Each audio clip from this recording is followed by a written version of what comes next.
പ്രതിപക്ഷ ഉപനേതാവ് സ്ഥാനം വേണമെന്ന സിപിഐയുടെ ആവശ്യം തള്ളി സിപിഐഎം. പ്രതിപക്ഷ ഉപനേതൃസ്ഥാനം സിപിഐഎം കൈവശം വെക്കുന്നതാണ് കീഴ്വഴക്കമെന്ന് സംസ്ഥാന സെക്രട്ടറി എം.വി. ഗോവിന്ദൻ പ്രതികരിച്ചു. പിണറായി സർക്കാരിന്റെ കാലത്ത് മുഖ്യമന്ത്രിയുടെ ഓഫീസ് ഉപജാപക സംഘത്തിന്റെ പിടിയിലായിരുന്നുവെന്ന വെള്ളാപ്പള്ളി നടേശന്റെ ആരോപണം എം.വി. ഗോവിന്ദൻ തള്ളി.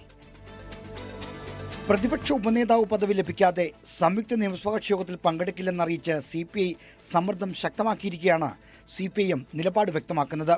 സിപിഐയുടെ ആവശ്യം അംഗീകരിക്കില്ലെന്ന് കൃത്യമായി സൂചിപ്പിക്കുന്നതാണ് എം.വി. ഗോവിന്ദന്റെ പ്രതികരണം. ആ പോസ്റ്റ് വന്നത് മുതൽ ഇടതുപക്ഷ ജനാധിപത്യ മുന്നണിയുടെ ഭാഗമായിട്ട് സിപിഐഎം ആണ് പ്രതിപക്ഷ നേതാവും ഉപനേതാവും എന്ന രീതിയിൽ. മുമ്പ് വി.എസ്. അച്യുതാനന്ദൻ പ്രതിപക്ഷ നേതാവും കോടിയേരി ബാലകൃഷ്ണൻ ഉപനേതാവുമായിട്ടായിരുന്നു ഉണ്ടായിരുന്നത്.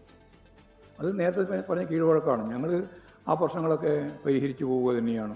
പിണറായി വിജയൻ മുഖ്യമന്ത്രിയായിരുന്നപ്പോൾ അദ്ദേഹത്തിന്റെ ഓഫീസ് ഉപജാപക സംഘത്തിന്റെ പിടിയിലായിരുന്നുവെന്ന യോഗനാഥം വാരികയിലെ വെള്ളാപ്പള്ളി നടേശന്റെ ആരോപണത്തെ സിപിഐഎം തള്ളിക്കളഞ്ഞു.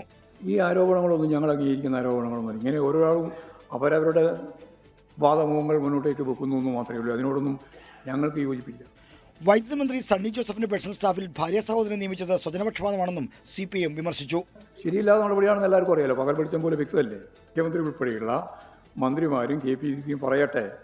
KPCC പ്രസിഡന്റ് കൂടിയായിട്ട് തുടരുന്ന വൈദ്യുതി വകുപ്പ് മന്ത്രിയുടെ സ്വജനപക്ഷപാതപരമായ ഇത്തരത്തിലുള്ള നിയമനം ശരിയോ തെറ്റോ എന്ന കാര്യം അവരുടെ ഭാഗത്തു തന്നെ വ്യക്തത വരുത്തട്ടെ എന്നാണ് അത് സംബന്ധിച്ച് പറയാൻ. 24 തിരുവനന്തപുരം.